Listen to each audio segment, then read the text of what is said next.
Hello everyone, स्वागत है एक बार फिर से आप सभी का शिक्षा संकल्प के इस यूट्यूब प्लेटफॉर्म पर। कैसे हैं आप लोग, एक बार बताइएगा और जुड़ जाइएगा आज के इस स्पेशल सेशन में। आप सभी को पता है डेली 3 बजे जो है हम लोग सामान्य ज्ञान की स्पेशल क्लास करते हैं, जो कि बीएड एंट्रेंस एग्जाम के लिए रामबाण सिद्ध होने वाली है। साथियों, यहाँ पर हम लोग पूरे 50 प्रश्नों को डिस्कस करने का प्रयास करते हैं। आप किसी भी स्टेट से हैं, उस स्टेट की बीएड प्रवेश परीक्षा की तैयारी कर रहे हैं, सबके लिए ये क्लासेस बेहद इंपॉर्टेंट है। अभी तक जो है 17 क्लासेस हो चुकी हैं। अगर आपने 17 क्लासेस को अटेंड नहीं किया है तो जाकर अटेंड कर लीजिएगा। अच्छा, बहुत सारे स्टूडेंट पूछ रहे थे कि ये जो 17 क्लासेस हुई हैं ये हम कैसे देख पाएंगे। तो देखिएगा, टेलीग्राम चैनल का लिंक दिया गया है डिस्क्रिप्शन बॉक्स में, उस पर आप जुड़ जाइएगा। प्लेलिस्ट जो है वहाँ पर शाम तक शेयर कर दी जाएगी। ठीक है, आज ही हमारी 18वीं क्लास है और पूरे धैर्य के साथ आप लोग इसमें बने रहिएगा। बहुत महत्वपूर्ण यहाँ पर क्लास होती है और ये सारे क्वेश्चन जो है चुन चुन करके एक एक क्वेश्चन इकट्ठा किए जाते हैं, तब जो है पीडीएफ तैयार किया जाता है। बहुत महत्वपूर्ण प्रश्न होते हैं। आइए शुरुआत करते हैं। पहला प्रश्न आपके स्क्रीन पर लग चुका है। कहता है हरिप्रसाद चौरसिया का संबंध जो है किस वाद्य यंत्र से है? बांसुरी से है, सितार से है, तबला से है, इनमें से कोई नहीं। मोस्ट इंपॉर्टेंट क्वेश्चन है, आप लोग स्टार लगा लें इस प्रश्न पर, बेहद इंपॉर्टेंट प्रश्न है। चलिएगा, हरिप्रसाद चौरसिया का संबंध किससे है? आप सभी को हर एक प्रश्न के लिए 5 सेकंड का समय दिया जाएगा, उसके बाद जो है हमारे द्वारा आंसर बताया जाएगा। दोस्तों, हरिप्रसाद चौरसिया का संबंध जो है बांसुरी से है। पहला ऑप्शन आपका बिल्कुल करेक्ट हो जाएगा और ये जो है एग्जाम के लिए बेहद इंपॉर्टेंट प्रश्न है। आगे बढ़ते हैं और क्वेश्चन नंबर 2 आपके स्क्रीन पर लग चुका है। सभी बच्चे आंसर देने का प्रयास करें। गांधी इरविन समझौता पर हस्ताक्षर कब हुए थे? 10 मार्च 1930 को, 20 मार्च 1931 को, 12 मार्च 1930 को, 5 मार्च 1930 को। बताएं, 1931 को। चलिए, क्वेश्चन नंबर 2 का सबका आंसर आना चाहिए इस प्रश्न के लिए। देखते हैं। चलिए दोस्तों, याद रखिएगा 5 मार्च 1931 आपका ऑप्शन नंबर 4 बिल्कुल करेक्ट हो जाएगा। गांधी इरविन समझौता पर हस्ताक्षर जो है 5 मार्च 1931 को हुआ था। ठीक है, ऑप्शन 4 आपका बिल्कुल करेक्ट हो जाएगा। आगे बढ़ते हैं और अगला प्रश्न देखिएगा। क्वेश्चन नंबर 3 जो है स्क्रीन पर है। कहता है निम्नलिखित में से कौन सी पुस्तक जो है ज्योतिबा फूले के द्वारा लिखी गई थी? बताएं। गुलामगिरी, डिस्कवरी ऑफ इंडिया और wings of fire, my experiment with truth. बेहद इंपॉर्टेंट पुस्तकें हैं। अभी मैं आपको कुछ पुस्तकों का नाम बताऊंगा, नोट कर लीजिएगा और महत्वपूर्ण है। ठीक है, परीक्षा के दृष्टिकोण से बहुत ही महत्वपूर्ण है। आइए हम लोग एक एक करके बात करने का प्रयास करते हैं। यहाँ पर देखिएगा, अगर आपसे पूछे गुलामगिरी पुस्तक के राइटर कौन है, तब आप कहेंगे ज्योतिबा फूले, जो कि ये प्रश्न में पूछता है। डिस्कवरी ऑफ इंडिया की बात करें तो जवाहरलाल नेहरू के द्वारा लिखी गई पुस्तक है discovery of India. Wings of fire की बात करें तो ये जो है एपीजे अब्दुल कलाम के द्वारा लिखी गई पुस्तक है।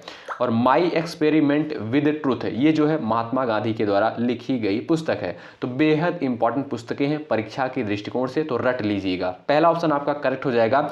ज्योतिबा फूले जो है गुलामगिरी के राइटर हैं। आगे बढ़ते हैं, अगला प्रश्न देखिएगा। क्वेश्चन नंबर 4 आपके स्क्रीन पर है। अच्छा भाई, आप लोग जो है सेशन को एक बार लाइक कर दीजिएगा और शेयर कर दीजिएगा। जो स्टूडेंट नए हैं वे लोग जो है चैनल से ज़रूर जुड़ जाएं। निश्चित रूप से यहाँ से आपको हेल्प मिलेगी। बिल्कुल जो है फ्री में आपको कंटेंट प्रोवाइड किया जा रहा है। चलिए, निम्नलिखित में से कौन सी जनजाति द्वारा दीपावली को शोक पर्व के रूप में मनाया जाता है? यहाँ पर आप लोग कर लीजिएगा शोक पर्व। ठीक है, शोक पर्व।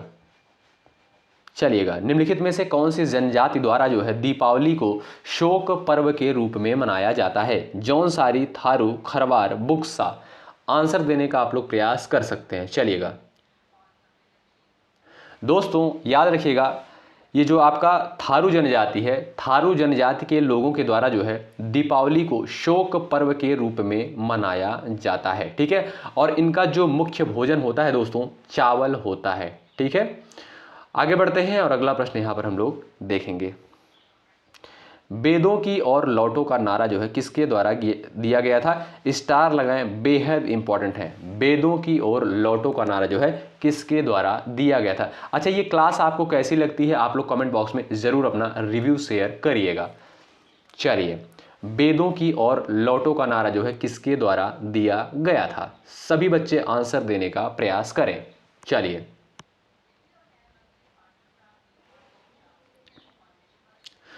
दोस्तों, याद रखिएगा, दयानंद सरस्वती के द्वारा जो है वेदों की ओर लौटो का नारा दिया गया था। ऑप्शन सेकंड आपका बिल्कुल करेक्ट हो जाएगा। ठीक है, आगे बढ़ते हैं और अगला प्रश्न देखिएगा, बेहद इंपॉर्टेंट है। भारत का क्षेत्रफल पाकिस्तान से लगभग कितना गुना बड़ा है, बताएं। भारत का क्षेत्रफल पाकिस्तान से लगभग कितना गुना बड़ा है, चलिएगा।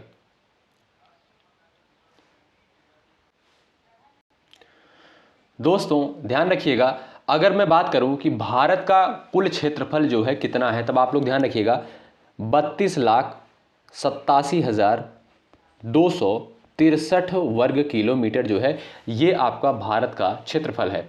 अगर पाकिस्तान के क्षेत्रफल की बात किया जाए तो 7,70,880 वर्ग किलोमीटर है। ठीक है, और यहाँ पर प्रश्न आपसे पूछता है भारत का क्षेत्रफल पाकिस्तान से लगभग कितना गुना बड़ा है, तो 4 गुना। ऑप्शन नंबर आपका सेकंड बिल्कुल करेक्ट हो जाएगा। अगला प्रश्न देखिएगा, चमेरा हाइड्रो इलेक्ट्रिक प्रोजेक्ट किस राज्य में स्थित है, बताएं।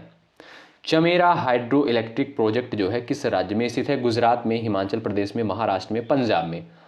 चलिएगा, आंसर देने का आप लोग प्रयास करें, 5 सेकंड का समय आपके पास है, जवाब एक बार दीजिएगा आप लोग। तो दोस्तों याद रखें, महत्वपूर्ण प्रश्न है, ये आपका जो है हिमाचल प्रदेश में स्थित है। ऑप्शन सेकंड करेक्ट हो जाएगा। चमेरा हाइड्रो इलेक्ट्रिक प्रोजेक्ट जो है हिमाचल प्रदेश राज्य में स्थित है। ऑप्शन सेकंड आपका बिल्कुल राइट हो जाएगा। अच्छा, ये किस नदी पर है, अगर आपसे पूछा जाए कि चमेरा हाइड्रो इलेक्ट्रिक प्रोजेक्ट जो है किस नदी पर है, तब आप कहेंगे रावी नदी पर है। ठीक है, आगे बढ़ते हैं और अगला प्रश्न देखिएगा, किस देश का आर्थिक विकास किस पर निर्भर करता है, यानी किसी देश का आर्थिक विकास किस पर निर्भर करता है, प्राकृतिक संसाधन पर, पूंजी निर्माण पर, बाजार का आकार पर, उपर्युक्त सभी। आंसर देने का आप लोग प्रयास कर सकते हैं। चलिएगा यहां पर दोस्तों देखिएगा, प्रश्न आपसे करता है किसी देश का आर्थिक विकास जो है किस पर निर्भर करता है, तो प्राकृतिक संसाधन पर भी निर्भर करता है, पूंजी निर्माण पर भी निर्भर करता है, और बाजार के आकार पर भी निर्भर करता है। यानी ऑप्शन डी आपका बिल्कुल करेक्ट हो जाएगा, उपरयुक्त सभी। आगे बढ़ते हैं और अगला प्रश्न देखिएगा। अच्छा, अंत में जो है आप लोग बताइएगा कि आपने कितने प्रश्नों को सही किया है इन पूरे 50 प्रश्नों में से। और लास्ट में जो है आपसे एक प्रश्न पूछा जाएगा, आप लोग उसका जवाब करिएगा। जो भी साथी उस प्रश्न का जवाब करेंगे उनका जवाब कमेंट बॉक्स में पिन किया जाएगा।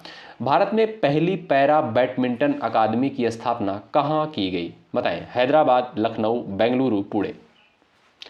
महत्वपूर्ण प्रश्न है, आप लोग आंसर दे सकते हैं इस प्रश्न का। चलिए भाई, भारत में पहली पैरा बैडमिंटन अकादमी की स्थापना कहाँ पर हुई है, चलिएगा।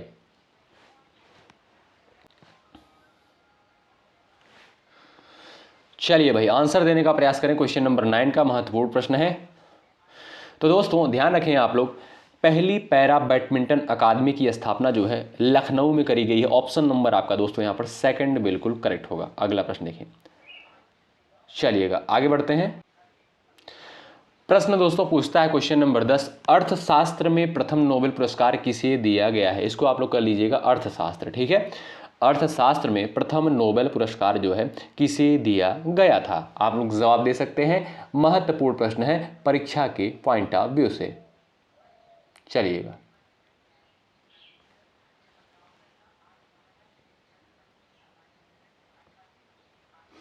दोस्तों याद रखिएगा, महत्वपूर्ण प्रश्न है, कभी कभी जो है पेपर में पूछ लिया जाता है, ध्यान रखेंगे। अर्थशास्त्र या आर्थिक विज्ञान में प्रथम नोबेल पुरस्कार जो है 1969 में, कब, 1969 में आर्थिक प्रक्रियाओं के विश्लेषण के लिए गतिशील मॉडल विकसित और लागू करने के लिए, ध्यान रखिएगा, जॉन टिम्बरगेन और रेगनर फ्रिस्क को जो है दिया गया था पहला नोबेल पुरस्कार। आगे बढ़ते हैं, अगला प्रश्न देखिएगा। जगन्नाथ मंदिर जो है किस राज्य में स्थित है, बताइएगा। क्वेश्चन नंबर 11, जगन्नाथ मंदिर जो है किस राज्य में स्थित है, महत्वपूर्ण प्रश्न है। और ये दोस्तों आपका कहां पर है, उड़ीसा राज्य के पुरी जिले में। कहां पर, उड़ीसा राज्य के पुरी जिले में जो है जगन्नाथ मंदिर स्थित है। बहुत महत्वपूर्ण है एग्जाम के लिए। अच्छा दोस्तों, दो मंदिर जो हैं बहुत इंपॉर्टेंट हैं, वो भी जो है उड़ीसा में ही स्थित हैं। आपका एक है लिंगराज मंदिर और एक है आपका कोणार्क का सूर्य मंदिर। ठीक है, याद रखिएगा। आगे बढ़ते हैं, अगला प्रश्न देखिएगा। थायराइड ग्रंथि के सामान्य कामकाज के लिए निम्नलिखित पोषक तत्वों में से कौन सा आवश्यक है? Iodine, sodium, calcium, potassium. चलिएगा आंसर दे सकते हैं आप लोग। करेक्ट आंसर आपका क्या हो जाएगा? चलिएगा थायराइड ग्रंथि के सामान्य कामकाज के लिए निम्नलिखित पोषक तत्वों में से कौन सा आवश्यक है? तो इसमें आपका करेक्ट आंसर हो जाएगा आयोडीन आवश्यक होता है। पहला विकल्प आपका दोस्तों राइट है। अगला प्रश्न देखिएगा, हमारे पेट में स्थित पाचक रस में मुख्य रूप से क्या होता है? हाइड्रोक्लोरिक अम्ल यानी HCl, नाइट्रिक अम्ल, एसिटिक अम्ल, इनमें से कोई नहीं, बताएं। चलिएगा महत्वपूर्ण प्रश्न है परीक्षा के दृष्टिकोण से। चलिए दोस्तों याद रखिएगा, जो हमारे पेट या आमाशय से स्रावित जो प्रमुख पाचक रस होता है उसे जठर रस कहते हैं। क्या? जठर रस कहते हैं। और इसमें जो है मुख्य रूप से हाइड्रोक्लोरिक अम्ल पाया जाता है। कौन सा अम्ल? हाइड्रोक्लोरिक अम्ल पाया जाता है। पहला विकल्प दोस्तों करेक्ट है। अगला प्रश्न देखिए, निम्नलिखित में से कौन सा शब्द जो है भारतीय संविधान की प्रस्तावना में उल्लेखनीय नहीं है? क्वेश्चन नंबर 14 का जवाब करें। आप सभी को पता है भारतीय संविधान की प्रस्तावना में 42वें संविधान संशोधन के द्वारा 3 शब्द जोड़े गए थे। ठीक है, कौन कौन से शब्द जोड़े गए थे आप लोग बताइएगा, और इसमें आप लोग बताइए कि वह कौन सा शब्द है जो नहीं है। सबका आंसर आना चाहिए। चलिए एक बार प्रयास करिए आप लोग, उसके बाद बताएं हम। चलिएगा क्वेश्चन नंबर 14 का आप लोग आंसर कर सकते हैं। चलिए दोस्तों याद रखिएगा, भारतीय संविधान की प्रस्तावना में जो है 42वें संविधान संशोधन के द्वारा जो शब्द जोड़े गए थे, आपका समाजवादी था पहला, और उसके बाद है समाजवादी के बाद है पंथ निरपेक्ष, उसके बाद है लोकतंत्र। ठीक है, लोकतंत्रात्मक, यानी 3 शब्द जो है जोड़े गए थे। इसमें संघीय शब्द जो है नहीं जोड़ा गया था। ध्यान रखिएगा, समाजवादी, पंथ निरपेक्ष और लोकतंत्रात्मक। आगे बढ़ते हैं और अगला प्रश्न देखिएगा, नदी का बहता हुआ जल किस प्रकार का ऊर्जा संवहन करता है? क्वेश्चन नंबर 15 का आप लोग आंसर दे सकते हैं। गुरुत्वीय, विद्युत, गतिज, स्थितिज। चलिएगा, नदी का बहता हुआ जल किस प्रकार का ऊर्जा संवहन करता है? प्रयास कर सकते हैं। चलिएगा,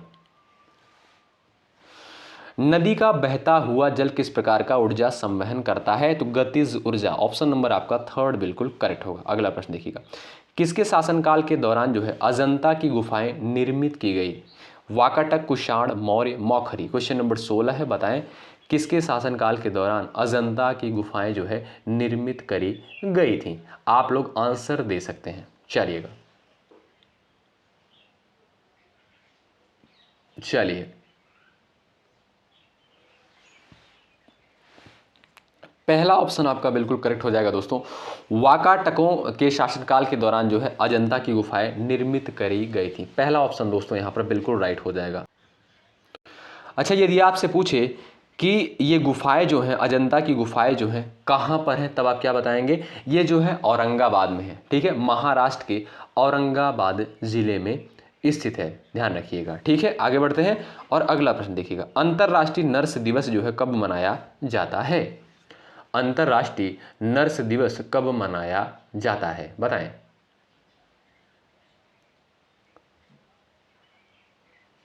दोस्तों याद रखें, 12 मई को जो है अंतर्राष्ट्रीय नर्स दिवस के रूप में मनाया जाता है प्रत्येक वर्ष 12 मई को। आगे बढ़ते हैं, अगला प्रश्न देखिएगा, यमुना नदी का उद्गम स्थान कहां से है? बताएं। यमुना नदी का उद्गम स्थान जो है कहां से है? देखते हैं किसका किसका आंसर आता है इस प्रश्न के लिए। चलिएगा दोस्तों, यमुना नदी जो है यमुनोत्री हिमनद के बंदर पूंछ के पास से उद्गमित होती है। कहां से? यमुनोत्री हिमनद के बंदर पूंछ के पास से जो है उद्गम होती है या निकलती है। ठीक है, तो आपका राइट आंसर क्या हो जाएगा? बंदर पूंछ। ऑप्शन नंबर आपका 2 बिल्कुल करेक्ट हो जाएगा। अगला प्रश्न देखिएगा, चरकुला नृत्य जो है किस राज्य से संबंधित है? चलिएगा, चरकुला नृत्य जो है किस राज्य से संबंधित है? आंसर आप लोग दे सकते हैं इस प्रश्न का।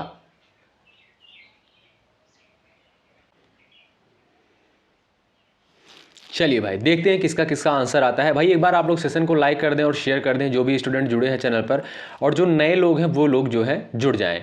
अच्छा, जो नए स्टूडेंट हैं उनको एक बार मैं क्लास की टाइमिंग बता दूं, 11:30 बजे जो है हम लोग करंट अफेयर को कवर करते हैं, जो कि बीएड एंट्रेंस एग्जाम के लिए खासकर बहुत महत्वपूर्ण होती है। उसके बाद 3 बजे जो है सामान्य ज्ञान की क्लास होती है, इसमें हम लोग पूरे 50 प्रश्नों को डिस्कस करते हैं। उसके बाद जो है हम लोग 8:30 बजे रात को सामान्य हिंदी की लाइव क्लास करते हैं, और ये बहुत महत्वपूर्ण है, इसमें बहुत सारे स्टूडेंट पार्टिसिपेट करते हैं, आप लोग भी पार्टिसिपेट ज़रूर करें। बहुत महत्वपूर्ण क्लास होती है, चुन चुन के प्रश्नों को यहाँ पर लाया जाता है। चलिएगा, चरकुला नृत्य जो है किस राज्य से संबंधित है, तो ये आपका उत्तर प्रदेश राज्य से संबंधित है। ऑप्शन नंबर आपका 3 करेक्ट हो जाएगा। ठीक है, उत्तर प्रदेश से संबंधित है चरकुला नृत्य, ब्रज क्षेत्र से, उत्तर प्रदेश के ब्रज क्षेत्र से संबंधित है। आगे बढ़ते हैं और अगला प्रश्न देखिए, हर्षवर्धन की राजधानी कहाँ थी, बताएं। नालंदा, कन्नौज, थानेश्वर, प्रयाग। चलिएगा, हर्षवर्धन की राजधानी जो है कहाँ पर थी, चलिएगा आंसर दे सकते हैं आप लोग।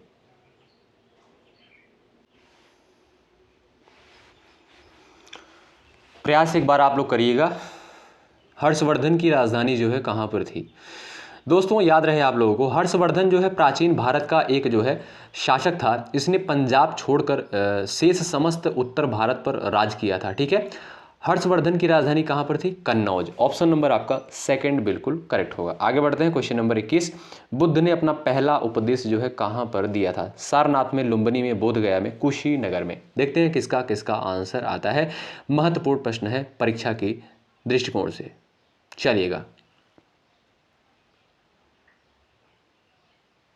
चलिए दोस्तों याद रहे, बहुत महत्वपूर्ण क्वेश्चन है, स्टार लगा लीजिए, इस प्रश्न पर पूछा जाता है पेपर में। ठीक है, जैन धर्म और बौद्ध धर्म से प्रश्न बनता है पेपर में। बुद्ध ने जो है अपना पहला उपदेश जो है कहाँ पर दिया था, सारनाथ में। दोस्तों अपना पहला उपदेश बुद्ध के द्वारा दिया गया था, और ये जो पहला उपदेश दिया गया था बुद्ध के द्वारा, इसे ही धर्म चक्र प्रवर्तन के नाम से जाना जाता है। आगे बढ़ते हैं, अगला प्रश्न देखें, कंप्यूटर की स्मृति का मापन किया जाता है, बिट्स के द्वारा, वोल्ट के द्वारा, एम्पियर के द्वारा। आप लोग आंसर दे सकते हैं, 3 ही ऑप्शन यहाँ पर सेलेक्ट किए गए हैं, आप लोग बताइएगा। कंप्यूटर स्मृति का मापन जो है किसके द्वारा किया जाता है, बताएं। चलिएगा दोस्तों याद रखें आप लोग, महत्वपूर्ण है, बिट्स के द्वारा। ठीक है, कंप्यूटर की स्मृति का मापन जो है बिट्स के द्वारा किया जाता है। आगे बढ़ते हैं, अगला प्रश्न देखिएगा, अंतरिक्ष में भेजा गया भारत का पहला उपग्रह जो है कौन था, भास्कर, रोहिणी, आर्यभट्ट, एप्पल। चलिएगा, अंतरिक्ष में जो है भेजा गया भारत का पहला उपग्रह जो है कौन था, बताएं। चलिएगा, चलिएगा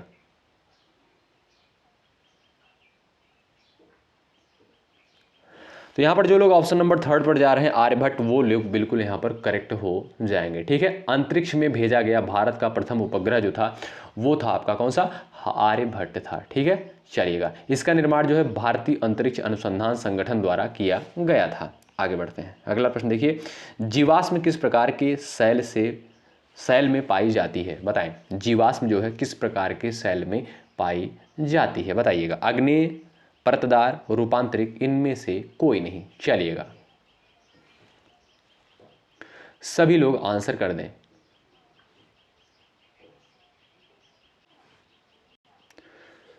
चलिएगा, जीवाश्म किस प्रकार के सेल में पाई जाती है, देखिएगा, परतदार सेल भी कह सकते हैं और औषधि सेल भी कह सकते हैं। ठीक है, औषधि चट्टान भी कह सकते हैं।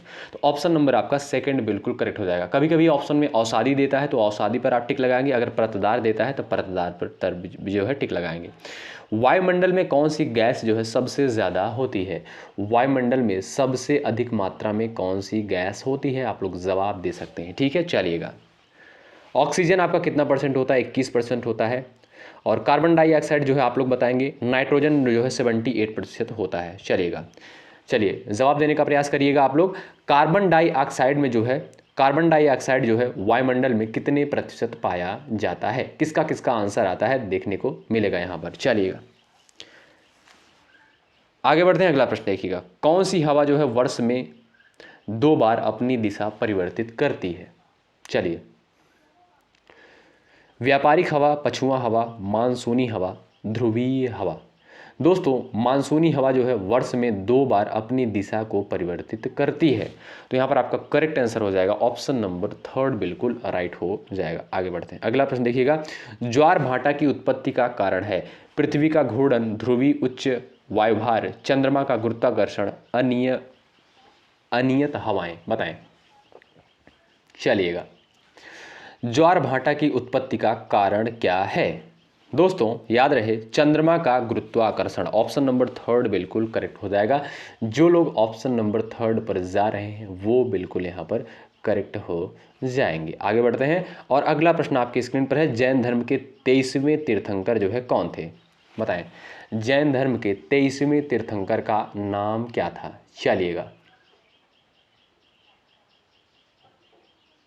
चलिए दोस्तों, जैन धर्म के जो है 23वें तीर्थंकर जो थे, ध्यान रखिएगा कौन थे, आप सभी को पता होना चाहिए, पार्श्वनाथ। यानी आपका यहाँ पर 3rd ऑप्शन बिल्कुल करेक्ट हो जाएगा। ठीक है, 23वें तीर्थंकर पार्श्वनाथ थे। ठीक है, अच्छा 24वें तीर्थंकर कौन थे आप लोग बताइएगा कमेंट बॉक्स में, देखते हैं किसका किसका आंसर आता है। अगला प्रश्न देखिएगा, निम्नलिखित में से कौन सी नदी डेल्टा नहीं बनाती है? बताएं, कौन सी नदी जो है डेल्टा नहीं बनाती है? गंगा, नर्मदा, महानदी, कावेरी। महत्वपूर्ण प्रश्न है। और भाई एक बार आप लोग सेशन को लाइक कर दें और शेयर कर दें और पूरे धैर्य के साथ इस क्लास में बने रहिएगा, तभी आपको जो है लाभ मिलने वाला है। और अगर आपने पिछली 17 क्लासेस को अटेंड नहीं किया है तो आप लोग अटेंड कर लें जाकर। ठीक है, टेलीग्राम चैनल से जुड़ जाइएगा जरूर, डिस्क्रिप्शन बॉक्स में लिंक दिया गया है, आपको जो है वहाँ पर वीडियो शेयर कर दी जाएगी। चलिए दोस्तों याद रहे नर्मदा नदी जो है डेल्टा नहीं बनाती है। ऑप्शन नंबर आपका यहाँ पर 2 बिल्कुल करेक्ट होगा। अगला प्रश्न देखिएगा, भारतीय संविधान सभा के अध्यक्ष कौन थे? Doctor BR Ambedkar, doctor Rajendra Prasad, Shri Krishna Swami Iyer, इनमें से कोई नहीं। चलिएगा दोस्तों ध्यान रखिएगा, प्रारूप समिति के जो अध्यक्ष थे डॉक्टर BR अम्बेडकर थे और डॉक्टर राजेंद्र प्रसाद जो थे ये आपका भारतीय संविधान सभा के अस्थायी अध्यक्ष के रूप में थे। ठीक है, आगे बढ़ते हैं और अगला प्रश्न यहाँ पर कहता है, भारत में संपत्ति का अधिकार अब रह गया है संवैधानिक अधिकार, मौलिक अधिकार, कानूनी अधिकार, प्राकृतिक अधिकार। चलिएगा देखते हैं किसका किसका आंसर आता है इस प्रश्न के लिए।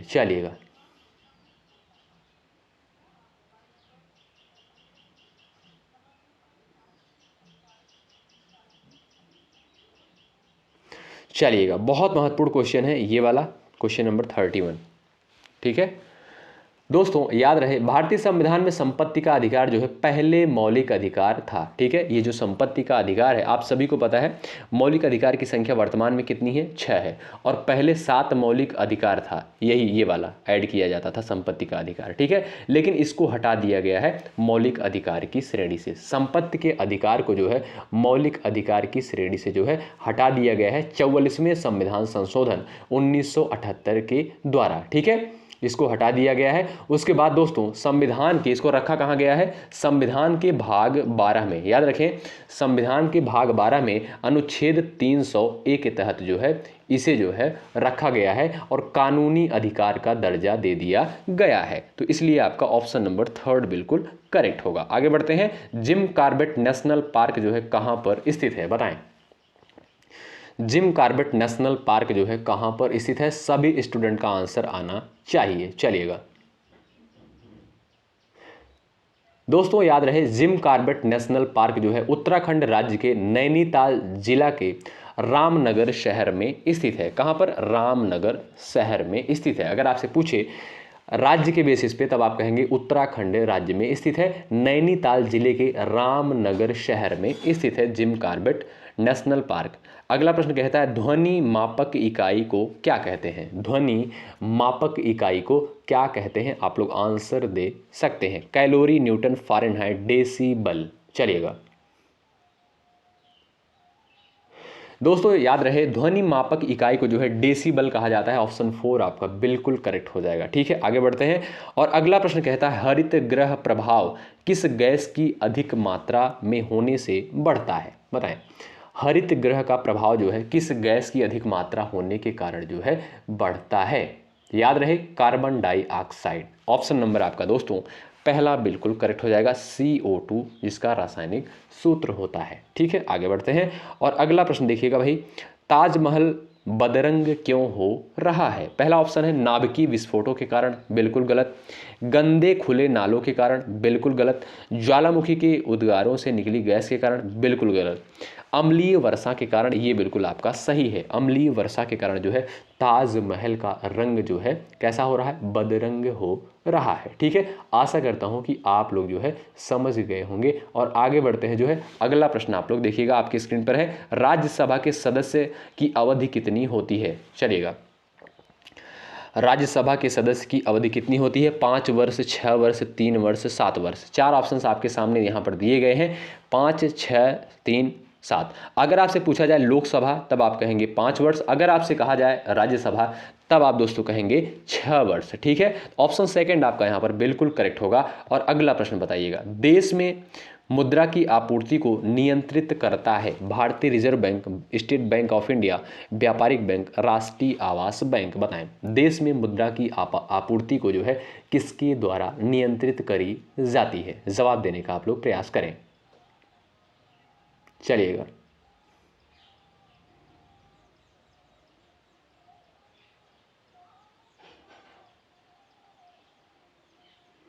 याद रखिएगा दोस्तों, देश में मुद्रा की आपूर्ति को जो है भारतीय रिजर्व बैंक द्वारा जो है भारतीय रिजर्व बैंक द्वारा यहाँ पर नियंत्रित करी जाती है। ऑप्शन नंबर आपका पहला बिल्कुल करेक्ट हो जाएगा। आगे बढ़ते हैं और अगला प्रश्न देखिए, मगध साम्राज्य का अंतिम शासक कौन था? बताएं, मगध साम्राज्य का अंतिम शासक कौन था? चलिएगा, बिंबिसार, अजातशत्रु, कालाशोक, उदयन?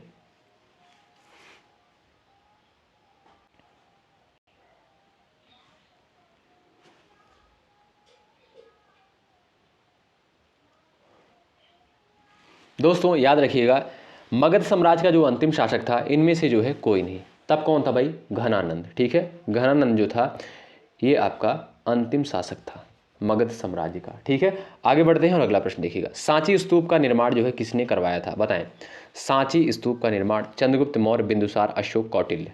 आंसर दे सकते हैं आप लोग। सांची स्तूप का निर्माण किसके द्वारा करवाया गया था? अशोक के द्वारा करवाया गया था। ऑप्शन थर्ड करेक्ट होगा। सुविख्यात सूर्य मंदिर जो है किस स्थान पर निर्मित है? बताएं, कोणार्क, आबू, इनमें से कोई नहीं, खजुराहो? चलिएगा, चलिए भाई जवाब देने का प्रयास करें। अभी हमने आपको थोड़ी देर पहले बताया था सुविख्यात सूर्य मंदिर जो है कहाँ पर स्थित है? कोणार्क में स्थित है। ऑप्शन सेकंड आपका करेक्ट हो जाएगा। आगे बढ़ते हैं, जनगणना 2011 के अनुसार निम्नलिखित में से किस राज्य में सबसे कम जनसंख्या निवास करती है? अरुणाचल प्रदेश, सिक्किम, केरल, इनमें से कोई नहीं। सबसे कम जनसंख्या वाला राज्य पूछता है 2011 की जनगणना के अनुसार। ठीक है, अच्छा, सबसे अधिक जनसंख्या वाला राज्य आपका कौन सा है? यूपी है। और सबसे कम जनसंख्या वाला राज्य आपका है सिक्किम। ठीक है, आगे बढ़ते हैं। अगला प्रश्न देखिएगा, भारतीय विज्ञान संस्थान जो है कहाँ पर स्थित है? बेंगलुरु में, कानपुर में, मुंबई में, चेन्नई में? चलिए आंसर देने का प्रयास करें आप लोग इस प्रश्न का। भारतीय विज्ञान संस्थान कहाँ पर स्थित है? चलिए, महत्वपूर्ण प्रश्न है एग्जाम के लिए। बेंगलुरु में, पहला विकल्प आपका दोस्तों करेक्ट हो जाएगा। रियाल किस देश की मुद्रा का नाम है? चीन, ब्राजील, गाम्बिया, इनमें से कोई नहीं? बताएं, रियाल जो है किस देश की मुद्रा का नाम है? बता दीजिए आप लोग एक बार भाई फटाफट। और भाई सेशन को एक बार शेयर कर दें और लाइक कर दें ज़रूर। लाइक भाई ज़रूर करिएगा, इससे क्या होता है, अच्छा लाइक करने के लिए मैं इसलिए बोलता हूँ जिससे ये वीडियो जो है सभी स्टूडेंट के पास पहुँच जाए। चलिए जवाब देने का प्रयास करें, रियाल किस देश की जो है मुद्रा है? ध्यान रखिएगा दोस्तों, ब्राजील ऑप्शन नंबर आपका दोस्तों सेकंड बिल्कुल करेक्ट हो जाएगा। और अगला प्रश्न है, भारतीय राष्ट्रीय झंडे का अशोक चक्र जो है किस रंग का होता है? बताएं, गहरा नीला, गहरा भूरा, गहरा हरा, काला? 4 ऑप्शंस आपके सामने दिए गए हैं। भारतीय राष्ट्रीय झंडे का अशोक चक्र जो है किस रंग का होता है? पहला विकल्प आपका करेक्ट हो जाएगा, गहरा नीला। ऑप्शन आपका पहला राइट हो जाएगा। अंतर्राष्ट्रीय न्यायालय का मुख्यालय जो है कहाँ पर स्थित है? अंतर्राष्ट्रीय न्यायालय का मुख्यालय हेग में, जेनेवा में, न्यूयॉर्क में, पेरिस में? चलिएगा, अच्छा आप लोग कमेंट बॉक्स में बताइएगा WTO का मुख्यालय कहाँ है, WHO का मुख्यालय कहाँ पर है? दोनों का आंसर करिएगा। वर्ल्ड ट्रेड ऑर्गेनाइजेशन या वर्ल्ड हेल्थ ऑर्गेनाइजेशन, दोनों का मुख्यालय आप लोग बताइएगा, महत्वपूर्ण है। चलिए, अंतर्राष्ट्रीय न्यायालय का मुख्यालय कहाँ पर स्थित है? ठीक है, अगर नहीं पता होगा तब आप लोग सर्च कर लीजिएगा। ठीक है, लेकिन बताइएगा जरूर आप लोग। अंतरराष्ट्रीय न्यायालय का मुख्यालय जो है कहाँ पर है? हेग में। पहला ऑप्शन आपका करेक्ट है। अगला प्रश्न देखिएगा, लॉफिंग गैस जो है किसे कहा जाता है? इसे हंसाने वाली गैस भी कहते हैं। Nitrous oxide, sulphur dioxide, ammonia, उसके बाद है हाइड्रोजन ऑक्साइड। बताइएगा लॉफिंग गैस किसे कहते हैं, या आप कह सकते हैं हंसाने वाली गैस का रासायनिक सूत्र क्या होता है?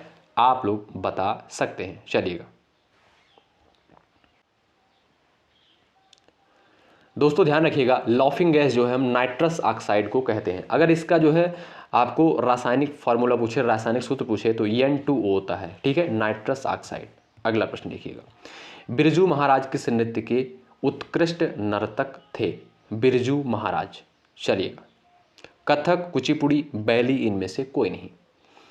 बिरजू महाराज का संबंध जो है किससे था? तो विकल्प आपका यहाँ पर ए बिल्कुल करेक्ट हो जाएगा, कथक से। आगे बढ़ते हैं, भारतीय रिजर्व बैंक की स्थापना कब हुई थी? भारतीय रिजर्व बैंक की स्थापना 1935, 1949, 1947, 1927 में। तो भारतीय रिजर्व बैंक की स्थापना जो है 1935 में होती है। पहला विकल्प आपका करेक्ट। अगला प्रश्न है, भारतीय करेंसी नोट कहाँ मुद्रित होती है? नासिक में, नई दिल्ली में, मुंबई में, कोलकाता में। क्वेश्चन नंबर 49 है, भारतीय करेंसी नोट जो है कहाँ पर मुद्रित होती है? दोस्तों याद रहे, नासिक में। पहला ऑप्शन आपका बिल्कुल राइट हो जाएगा। और ये लास्ट वाला क्वेश्चन आपके लिए है, आप लोग जवाब करिएगा क्वेश्चन नंबर 50 का। जिसका आंसर आएगा इस क्वेश्चन का, उसका जवाब जो है कमेंट बॉक्स में पिन किया जाएगा। रिजर्व बैंक ऑफ इंडिया की स्थापना जो है कब करी गई? ठीक है, चलिएगा आप लोग जवाब देने का प्रयास करिएगा और इसका जवाब जो है कमेंट बॉक्स में पिन किया जाएगा। फिलहाल अभी हमने आपको बता ही दिया था, हमने बताया था कि रिजर्व बैंक ऑफ इंडिया की स्थापना 1935 में किया गया था। तो 1 अप्रैल 1935, ये तो क्वेश्चन हमने आपको बताया था। ठीक है, अच्छा एक क्वेश्चन आपसे मैं पूछ ही लेता हूँ, आप लोग बताइएगा। तो आप लोग जवाब करिएगा। एक प्रश्न आपसे पूछता हूँ कि प्लासी का युद्ध कब हुआ था और जो है बक्सर का युद्ध कब हुआ था? दोनों युद्ध के बारे में जो है तारीख सहित आप बताइएगा, ठीक है, दिनांक सहित बताइएगा, ठीक है, कब जो है ये दोनों युद्ध लड़े गए थे, बक्सर का युद्ध और प्लासी का युद्ध। तो बहुत बहुत शुक्रिया क्लास में बने रहने के लिए। और ये क्लास जो है आपको 3 बजे करवाई जाती है, ठीक है, चलिएगा। तो बहुत बहुत शुक्रिया अंत तक बने रहने के लिए। यदि आप चैनल पर नए हैं जरूर जुड़ें, निश्चित रूप से यहाँ से आपको हेल्प मिलेगी। बहुत इंपॉर्टेंट क्लास होती है और रात में जो 8:30 बजे सामान्य हिंदी की क्लास होती है, लाइव क्लास होती है, उसमें आप लोग जुड़ना बिल्कुल मत भूलिएगा। तो बहुत बहुत शुक्रिया। जय हिंद, जय भारत।